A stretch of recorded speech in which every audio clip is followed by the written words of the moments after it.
Então, exatamente. e falaste logo no início que fazias jejum intermitente às vezes. Pronto, isso é muito individual, varia de pessoa para pessoa.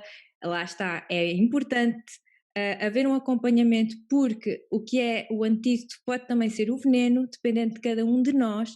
Portanto, em que sentido é que o que é o jejum intermitente, para quem nunca ouviu falar, apesar de se ouvir muito, mas para quem nunca ouviu, o que é o jejum intermitente, como é que se pode fazer, quem é que pode fazer, quem é que não pode de todo, e é isso. E em que é que ajuda o nosso intestino, se for esse o caso? Portanto, explica-nos um bocadinho tudo sobre o jejum Então, intermitente. jejum intermitente, como o próprio nome indica, é jejum, é não comer. Ou seja, não consumir nenhum tipo de calorias, não ingerir nada a não ser líquidos. E líquidos que não tenham ou seja, que não tenham calorias nenhumas, portanto, não nos deem nenhum tipo de energia, digamos assim. E o objetivo do jejum, ou o jejum começou a ser estudado um bocadinho na ideia, não de perda de peso, atenção, na ideia de renovação celular, de tentar que o próprio corpo tivesse aquele processo de detox que tanto se fala. Pronto, foi aqui que surgiu o jejum. O que é que acontece? O jejum deve ser sempre feito e acompanhado por um profissional de saúde. Isto porque acontece várias coisas. Eu tenho pacientes, por exemplo, que começaram a fazer jejum, sentem-se super bem e, entretanto, ficaram como no reia, ou seja, deixaram de menstruar. Portanto, o que é que acontece? O jejum é super interessante, por exemplo, eu pratico há anos jejum, faço jejum praticamente todos os dias, mas eu sei exatamente o que eu tenho que comer nas refeições seguintes ao meu jejum, como é que eu posso, que nutrientes é que eu tenho que consumir, em que quantidades e tudo mais. A maior parte das pessoas não o sabe.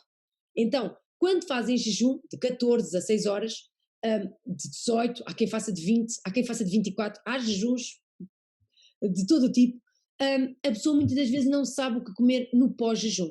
E isso é um erro, isso é um problema, porque depois ou fica em déficit calórico e acaba por estar a provocar ainda mais stress ao corpo, portanto aquela ideia de fazer jejum para o corpo, fazer o processo de detox pode ter o efeito contrário, como pode estar a fazer um jejum e a seguir comer toda a porcaria. Portanto, eu sei pessoas que fazem jejum e a seguir vão comer McDonald's, por exemplo.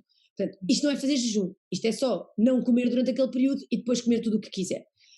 Um, o que é que se eu tivesse que dizer, Catarina, há algumas pessoas que não podem fazer jejum? Sim. Quais?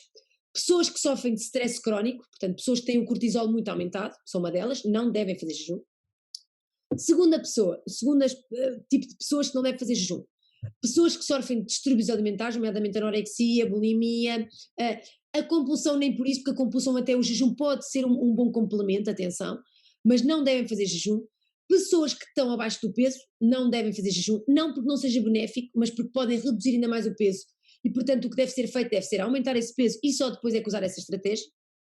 E portanto, se eu tivesse que enumerar as pessoas que não podem mesmo fazer jejum são estas. Ah, Grávidas podem? as grávidas podem. O que acontece é que a maior parte das grávidas não conseguem.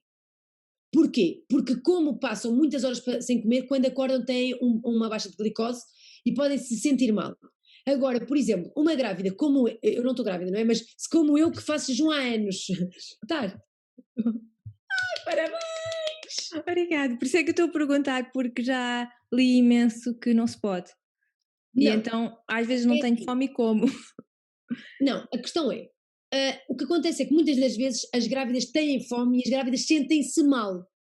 O que Ok. acontece é, por exemplo, eu, Catarina, estou super habituada a fazer jejum e eu já sei, por exemplo, hoje foi aquele dia que eu acordei e eu tive que comer qualquer coisinha, porque eu senti, porque como eu ontem comi muito cedo, deitei-me muito cedo e o sono foi muito agitado, eu senti que hoje de manhã tinha que comer, mas lá está, eu sou profissional de saúde. Eu consigo perceber quando é que é o meu limite. A maior parte das pessoas lá em casa não consegue perceber. Porquê? Tenho que fazer jejum e acabou. Não, é perceber. O que acontece é que a maior parte das grávidas não consegue fazer jejum porque se sente mal de manhã, ou seja, fica nauseada, fica com baixas de tensão e até mesmo de glicose no sangue. Portanto, acaba por se sentir mal e aí eu não aconselho a fazer jejum. Agora, se é uma grávida que se sente bem, que não tem fome, que depois acaba por lanchar bem ali a meio da manhã e que só não tem logo fome e até fica nauseada se comer ali logo ao pequeno almoço, não vejo por que não fazer. É uma questão até de respeitar a vontade da grávida, do que ela. É muito ouvir o corpo, não é? Para Exatamente, é toda. ouvir o corpo. Não há como. Aliás, uma das coisas que eu mais ensino aos meus pacientes é ouvirem o corpo. eu não posso fazer nenhuma abordagem se eles não me transmitirem o que é que está a acontecer com eles. E às vezes eu pergunto, então, como é que está o seu líbido? Ah, não sei. Então, e como é que está o seu intestino? Ah, não sei. E como é que está? Tem dor de cabeça? Ah, não sei. E quando nós vamos perceber, ela passou uma anamnese toda a dizer, eu não sei. Então, mas você não vive consigo? Mas, mas o que é que se passa? Lá está, a pessoa não sabe o que acontece com ela, a pessoa não está desperta para os sinais que o corpo lhe está a dar. E isso é um problema. E é um problema para uma pessoa que está grávida, como para uma pessoa que não está grávida. Sim, Agora, lá está. Nós tivemos sempre aquela ideia de que a grávida tem que comer de 3 em 3 horas e que a grávida tem que. A grávida é um ser normal. A única coisa que nós temos que ter mais em atenção é que realmente a grávida tem mais predisposição para se sentir mal, e aí temos que ir de acordo com a necessidade daquela grávida. E por outro lado, a grávida tem mais necessidade de determinados nutrientes. E daí a necessidade, muitas vezes, suplementar, suplementação de ácido fólico, B12, ferro, iodo, etc. Mas lá está, até isso é individual. Por exemplo, uma grávida que tenha um problema de tiroide, se calhar não vai suplementar com iodo. Então, aqui mais uma vez, é uma terapêutica muito, muito individualizada.